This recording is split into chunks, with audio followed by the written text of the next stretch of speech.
All right. Good morning, everyone, and welcome to episode 17 of Blue Leadership with your host, Dennis Nair. Dennis is a 26-year law enforcement veteran and retired chief from the state of New York. He's also a proud graduate of the 240th session of the FBI National Academy and the 61st session of the FBI LEDA Command Institute.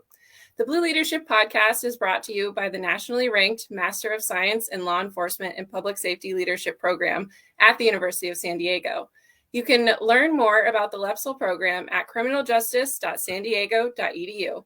And with that, I'll kick things over to your host to introduce our featured guest. Sarah, thank you. Great to be back. And today is a super privilege. We have retired Chief Jennifer Tejada here. Chief Tejada was the chief of police for Sausalito, California, and Emeryville, California. She did a lot during her time with spearheading things for community policing, domestic violence awareness, juvenile justice reform. But what she's most known for is her work toward officer wellness. And she's going to talk more about mindful-based resilience training. A pioneer in the field on that, and something that's so important. And Chief Tejada, thank you for being here. Yeah, it's my pleasure. Thank you for having me. This is really important work. Even though I'm retired, I'm still invested in it. Of course. And, for the listeners and viewers, just to kind of set the stage here. So in recent years, line of duty deaths are being surpassed by officer suicides. And then we also have the fact that the average person may see 2 critical incidents in their entire life, whereas a police officer will see anywhere from 188 or more, according to studies. And that trauma doesn't just go away. And then lastly, the minute a person raises their hand and takes their oath to be a police officer, their life expectancy drops anywhere from 9 to 22 years, according to studies. And with that, I think there could be no other more important focus than officer wellness. And so with that, Chief Tejada, can you talk a little bit about what became your inspiration? Because you started this around 2010, 2011, really bringing it to the forefront before it was even a thing. Can you just talk about what inspired you?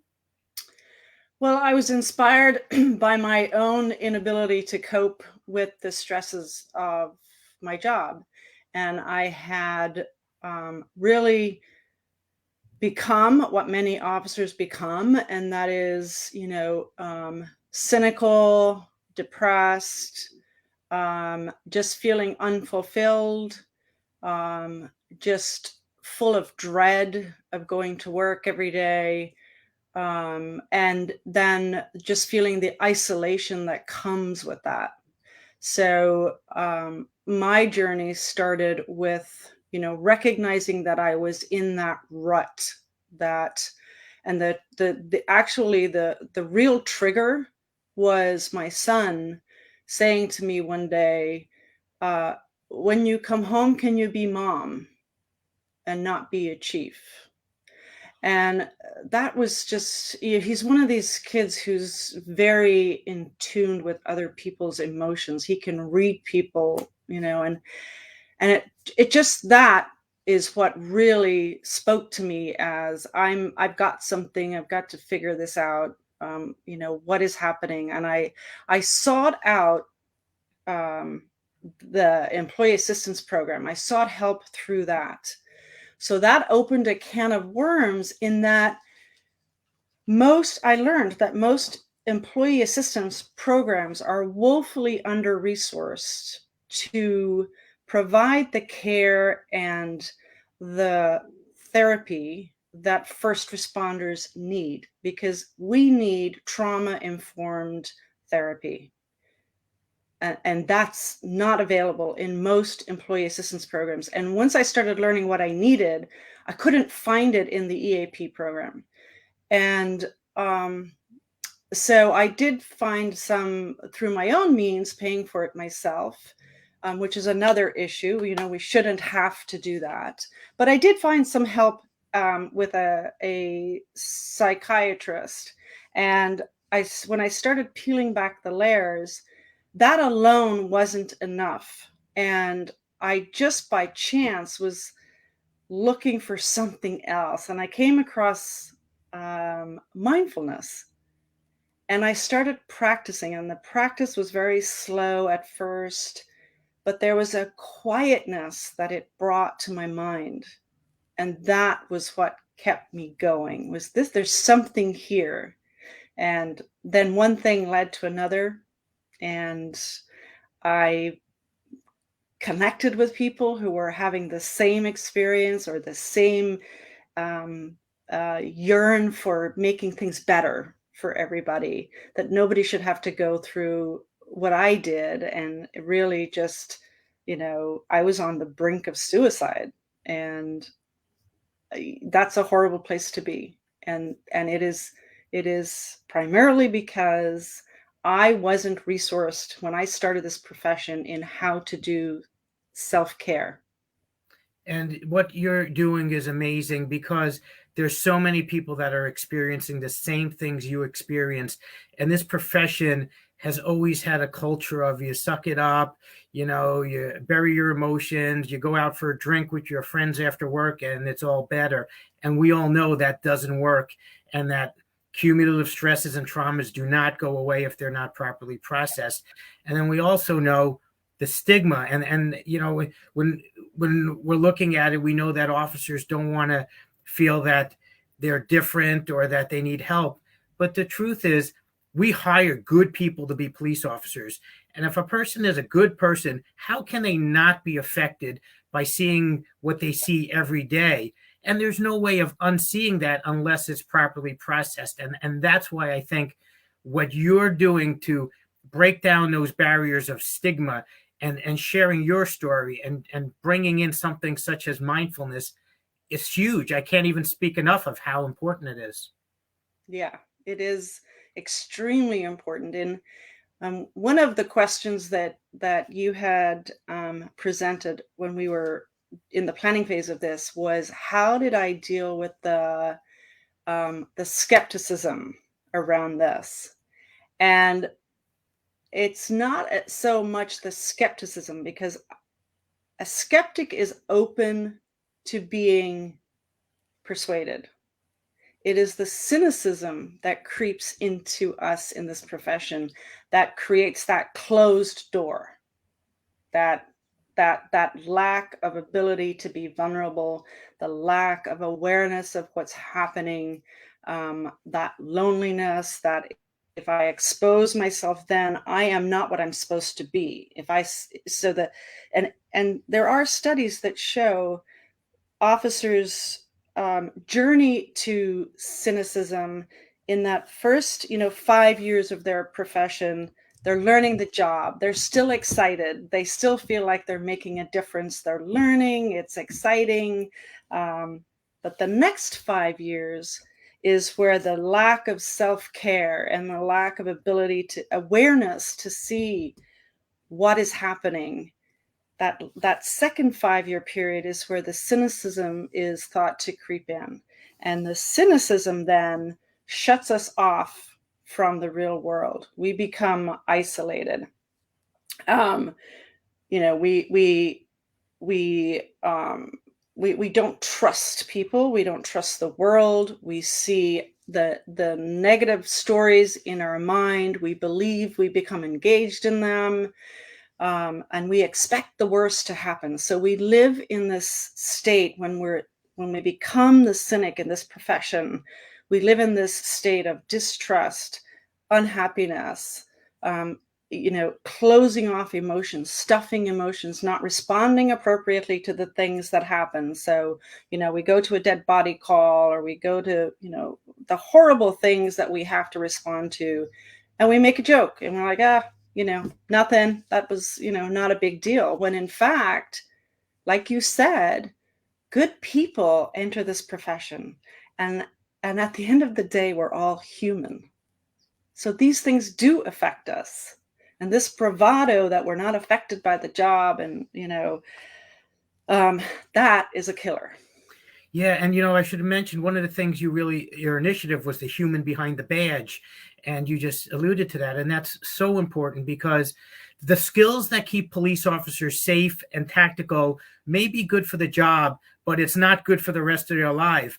And unfortunately, the ability to just separate it, as you just said, doesn't generally exist. And then after that 5-year period, it becomes infused with who they are. And now everything's a threat. Everyone is a negative situation. And that is truly, I think that's what's going to bring me into my next question. Mindfulness, MBRT, mindfulness-based resilience training.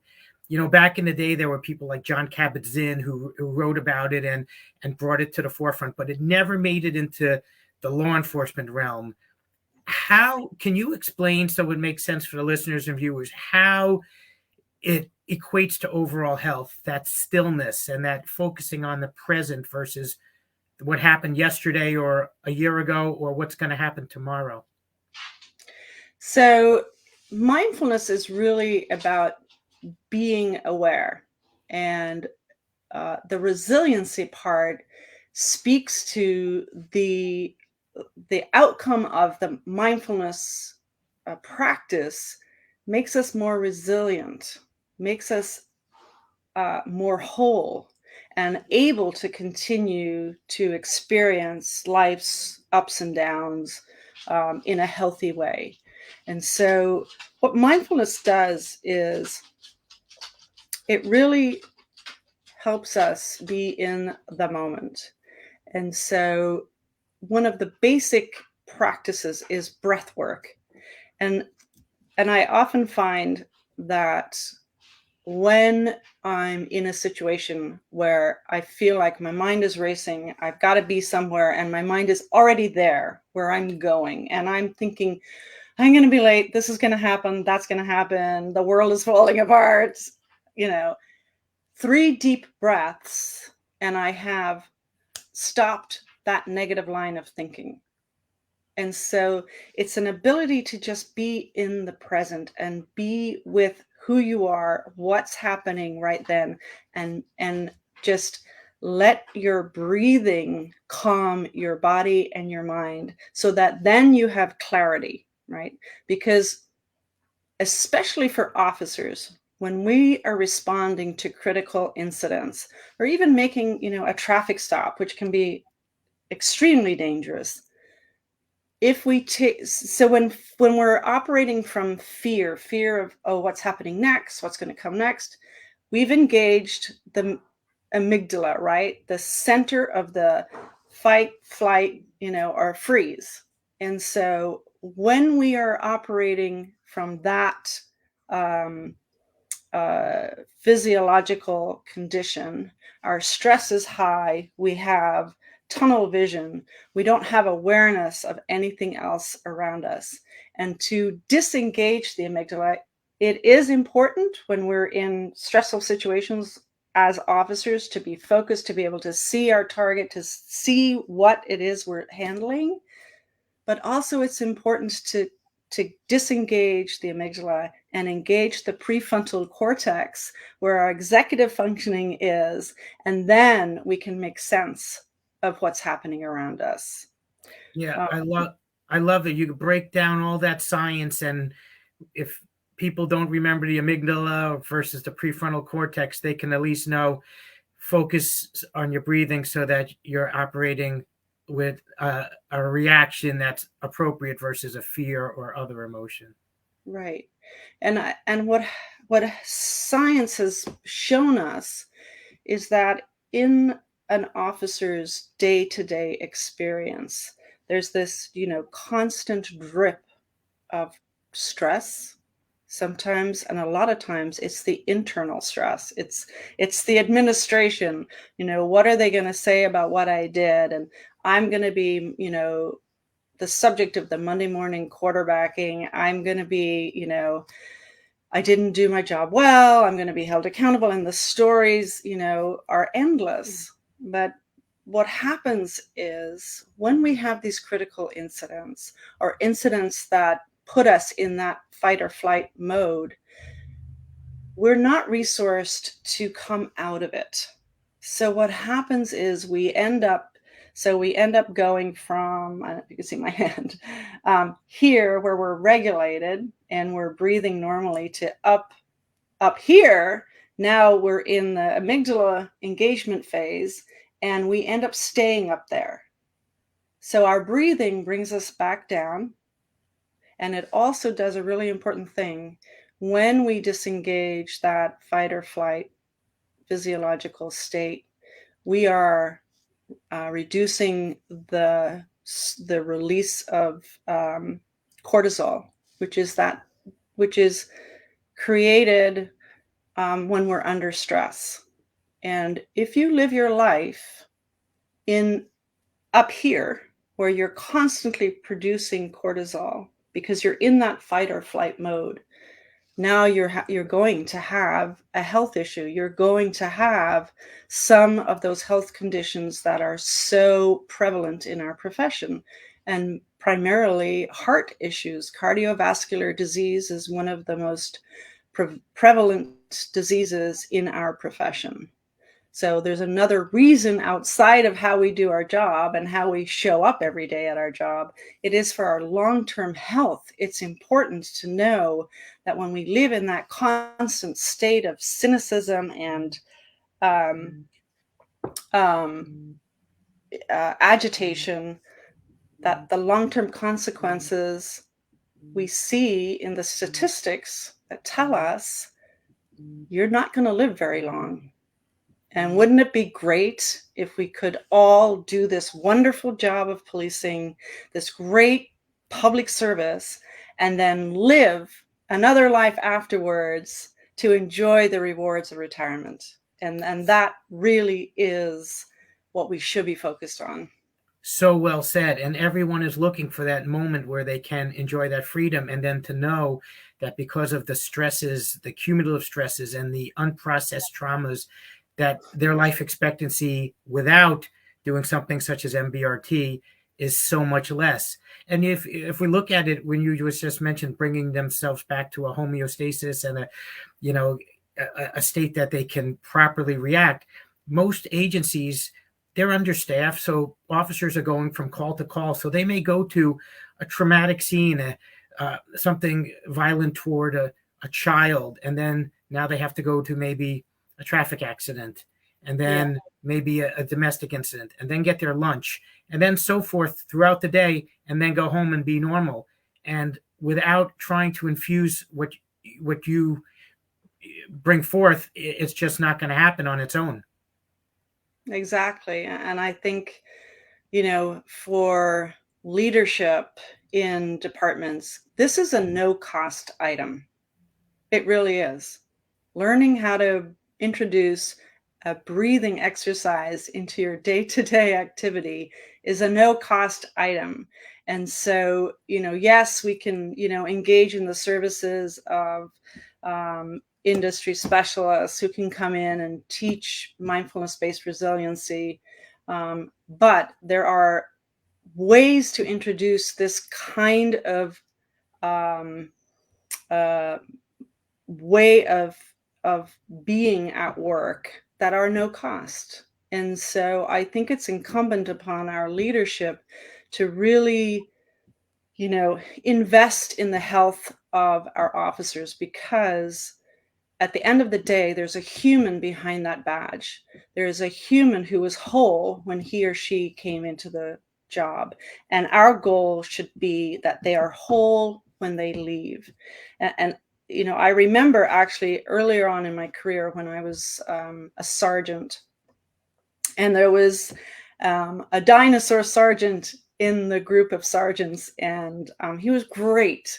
He really taught us how to be good supervisors, how to be good role models, how to just really be well-rounded and be, I think the most important thing he taught me was how to be accountable for what I'm doing. Be accountable, right? So a great mentor. And I remember when the year he was retiring, he was bitter. He didn't want to party. No forwarding address, didn't want to talk to anybody, and basically just shut the door on everything that he was and everything he had given, and the mentoring that he had done meant nothing to him. He was broken. And it just broke my heart to see this wonderful man, this father, this husband walk out the door so broken. And I swore that day that if I am ever in a position where I can influence somebody's last year in this job, that I will do that, and I will make sure that they leave on a high. And I didn't even know about mindfulness-based resiliency at the time. I mean, but I knew that we had a shared humanity, that this was a human being that was broken. And I think that really, that stuck with me. And there are people out there who will attest to their final year being one of enjoyment, of, accolades, just really going out on a high so that they can be proud of what they did. And we really need to do that because this job is just so challenging, and we just have such an obligation to take care of our people at every phase of their profession. For sure, and it's such meaningful work, but it's so taxing, and it takes so much of a person. And then when people get to that retirement phase, it's not a slow deceleration; it stops, and that's another challenge. And no one can really know how they'll react until they get there, even though a lot of them need to go there because it's not sustainable. It just isn't. But that there's no gradual descent. It's just the phone call stop, the connection stop, the things that you take for granted behind the scenes, the humor, the meaningful purpose. Yeah, that just goes also. And that's, I think, one more reason why people have that mindful-based resilience training and that ability to center, because even retirement can take its toll. Yeah. Yeah. What I wanted to transition is and you kind of mentioned, if someone wants to start this process, because they say that sitting still is sometimes the hardest thing to ever do. What would you recommend for people that they just want to now begin this journey, that you're much further along the path and they're now looking at the possibility? What would you say to them? I think there are two things that are so easy to do to start out this journey. And that is, this is going to sound really corny, how I wake up every day. But when I wake up, I put a smile on my face, regardless of whether I've slept well, whether, whatever I'm facing in the day, I put a smile on my face. And when you smile, it just instantly, I would encourage everyone, just smile. And it makes you feel good, right? And so setting the intention for the day is probably, one of the most important things we do. How am I going to show up today? And putting a smile on my face doesn't mean that I'm going to have a day that is void of disappointment, but it means that I'm saying I am going to have a positive day, that those things that happen, the disappointments that happen, I'm going to handle them. They're not going to last forever. And that's, further down the road in the training, you just learn about the narrative, the negative narrative in your head, and how to handle that. But really set the intention for the day. And then, Chief, can we touch on that? Because you teach this, and you're part of the LEPSL faculty, Law Enforcement Public Safety Leadership. The components that we have, the modules on wellness, you are the expert. And one of the things you talk about is that that negative default mode that people naturally have. Can you just share a little bit so people can know that it's something that's programmed within them? Yeah. So we have what's called the negative default mode. We as humans spend a lot of time up here thinking about things. And what research shows us, and this is Killingsworth from a Harvard study, and he's repeated the study over and over again, but we spend about nearly 50% of our time up here in our thoughts. And our thoughts generally are negative thoughts, and they're generally self-referential, meaning that I am the star of my thoughts. And not only that, but the thoughts are very negative in context. And so what ends up happening is, I'll give you an example. I know that I have a meeting with my supervisor tomorrow. So my thoughts will naturally go to that meeting because I'm thinking, what did I do wrong? Oh gosh, what did I do wrong? And then that thought leads to another thought. Maybe it was this or maybe it was that. And if I did something wrong, maybe I'm going to get, written up, or maybe worse, maybe I'm going to lose my job. Maybe there will be an IA. And so this is what that negative thinking does. And it really is not something that we can stop, because that thinking is part of our evolution of being safe. How do we keep ourselves safe? When we know there's danger, right? So when we perceive something that's going to harm us, as humans, we want to protect ourselves. So we're thinking about all of the things that could come at us and how do we protect ourselves. So part of the training is to recognize when we're in that default mode of negative thinking and to go, whoa, hey, I'm having that story is building in my head. That story is getting worse and worse. And the moment that we do that, we have stopped the story. So recognizing also that those things that we worry about, that we spend that inordinate amount of time worrying about, if you look back at those things that you've spent that time worrying about, and then look at what actually happened, it's never as bad as what the mind story made up. So really being aware, and it can be fun because your mind will spin stories about things and people that are not rooted in reality at all. And when you catch yourself, you can go, wow, that was funny. And I'll give an example. There was a time, excuse me, when I had a new boss coming online.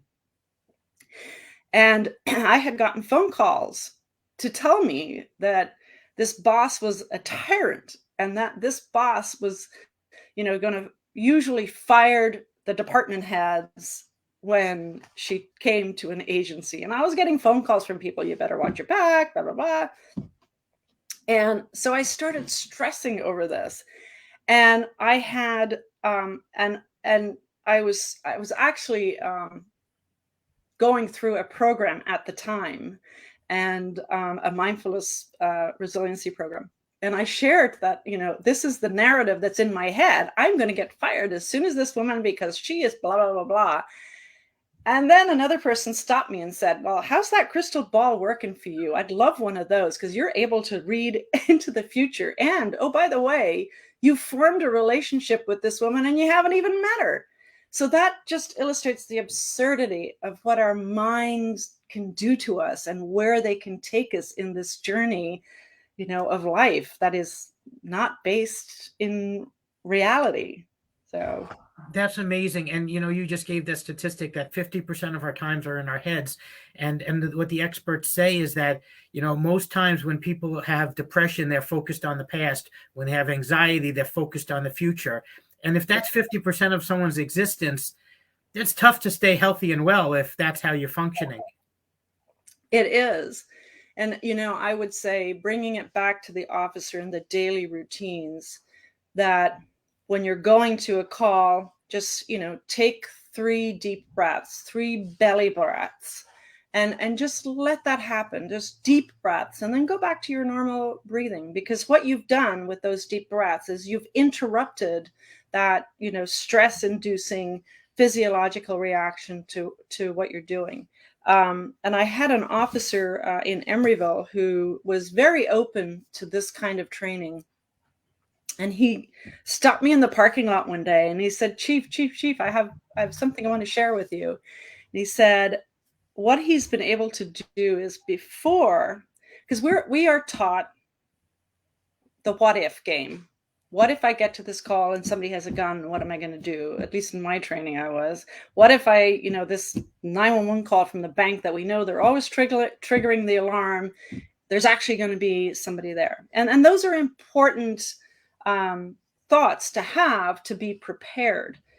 But what he told me he was doing, every call he was going to, he was scripting the call before he got there.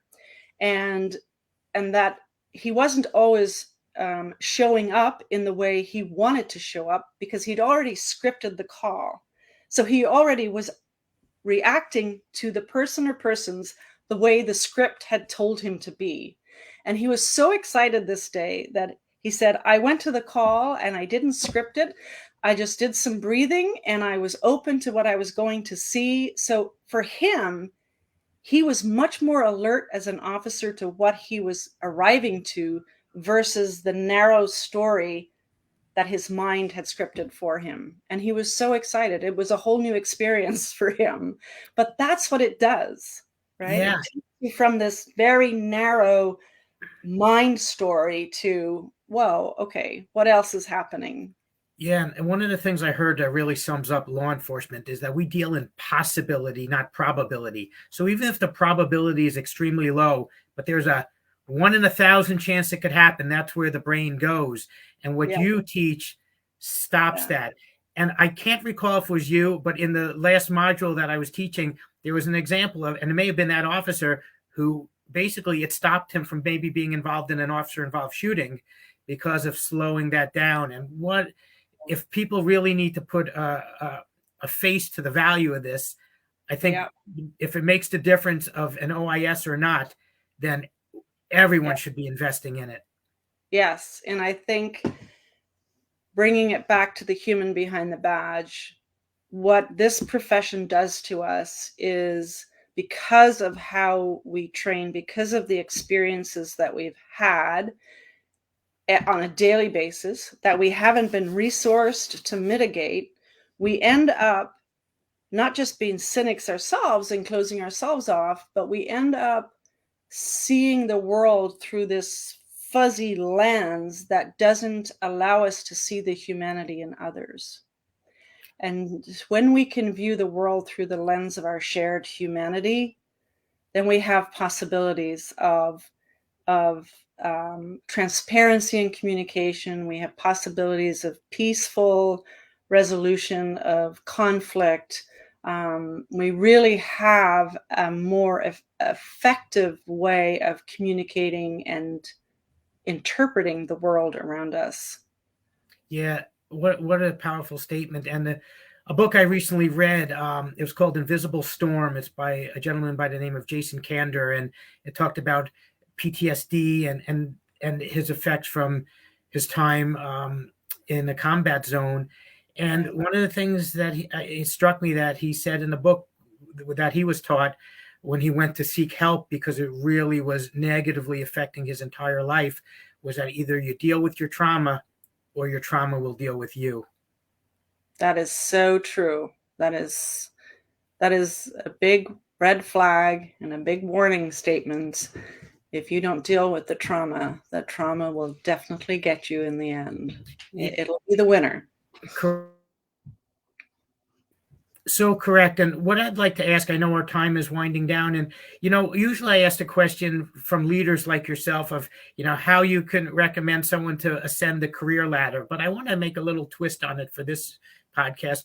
How can you suggest someone can do well in their career, ascend the career ladder if they wish, but stay healthy and stay well and be whole for themselves and their families and have it all? I think what's one of the things that's important is that you can do this mindfulness practice without anybody knowing. You can do it in your car, you can do it in the locker room, but really self-care is probably the most important thing that you can do, because that will bring you to wherever you want to be in a very wholesome way, a way that you're prepared to deal with the stresses that come. You're prepared to lead people. You have to be whole. I think to do that in a way that makes you successful at whatever stage you are in your career. I think just recognizing that we are all human. We all have vulnerabilities. It's okay to be afraid. It's okay to be disappointed. It's okay to be scared on the job, and to allow yourself to recognize that is a factor of the job, but you don't have to live in that sense of fear, and you can share it. It's okay to say that call made me scared. I was really scared. To recognize, to say out loud what you're feeling, and to not stuff those feelings. And I would say it is incredibly important to not just have a social circle of police persons. I think it's incredibly important to create some separation from your job and your personal life. Get engaged in clubs, whatever it is, sports, but have some other outlet, some other social circle other than your job, so that you create that balance, that you're not always a police officer like I was, so that the real you can come out at home and when you're not at work. Right. And the proponent of this wellness actually just summed up a lot of what you were saying, and may have even been you in one of the courses you were teaching, but it's okay not to be okay. And I think that's such a key term for everyone to think about, because again, they're ingrained from day one at the police academy to stand tall and be tough. But again, we're all humans. And for them to know that, I think that's the type of thing that starts breaking down those barriers and that stigma, and to know it's okay. And then you work on whether it's incorporating the mindfulness, talking to someone if that will help, but just not pretending it doesn't exist. Because like you gave the example of that sergeant who was such a great mentor in person, to be so bittered, that's not what we're all in this profession to become. No. Yeah. What I'd like to close with, Chief, is for the listeners and viewers, and I could talk for another hour on this, and it's amazing, and I think there's so many valid points.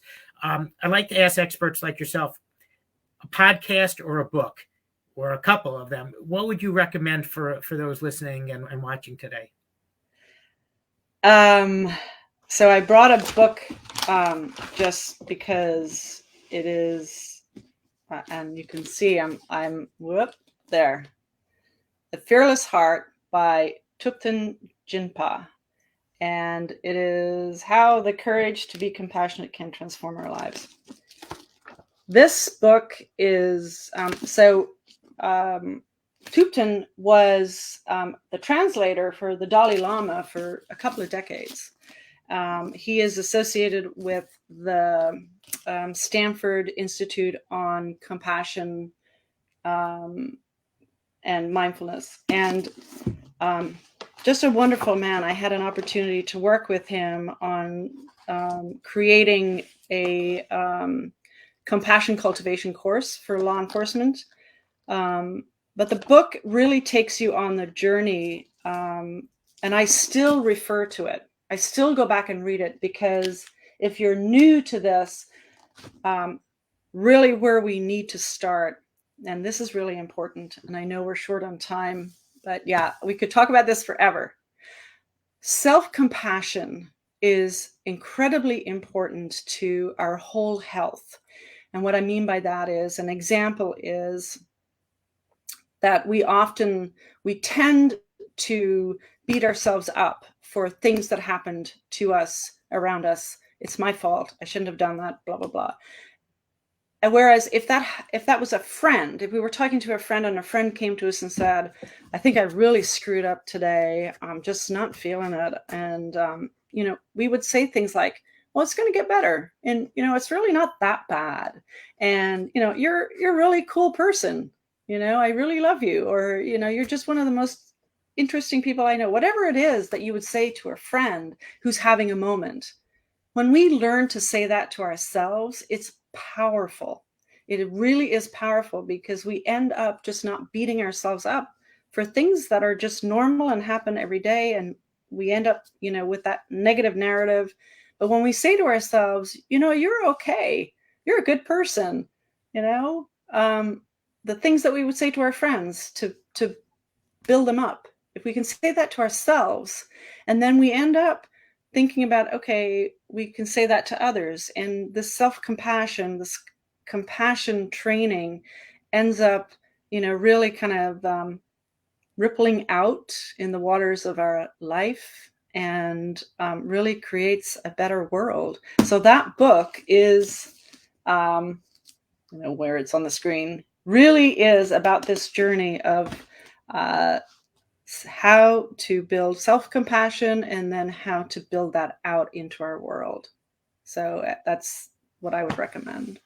What a way to end that self-compassion part. And Chief, your leadership is incredible here. You may be retired, but you're still completely affecting the profession in a very positive way. I remember when I was a student in the program, I learned from you.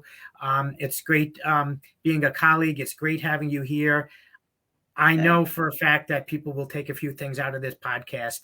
And I thank you for your time. I know Sarah's going to come back in and close us out so you can make your next meeting. But again, thank you very much for your time and expertise today. It's my pleasure. Thank you so much, both of you, for this opportunity. It's really, really a treasure for me to be able to do this. Thank you. Yes. Yeah, absolutely. Thank you both so much for your time today. What an important discussion. And to our viewers, we appreciate you taking the time out of your day to meet the law enforcement heroes and leaders who are part of the MS-LEPSL family. If you would like to watch previous episodes of Blue Leadership, you can find them on the video tab of your Facebook page or by searching USD Blue Leadership on YouTube. Thanks, everyone, and we'll see you next time. Thank you.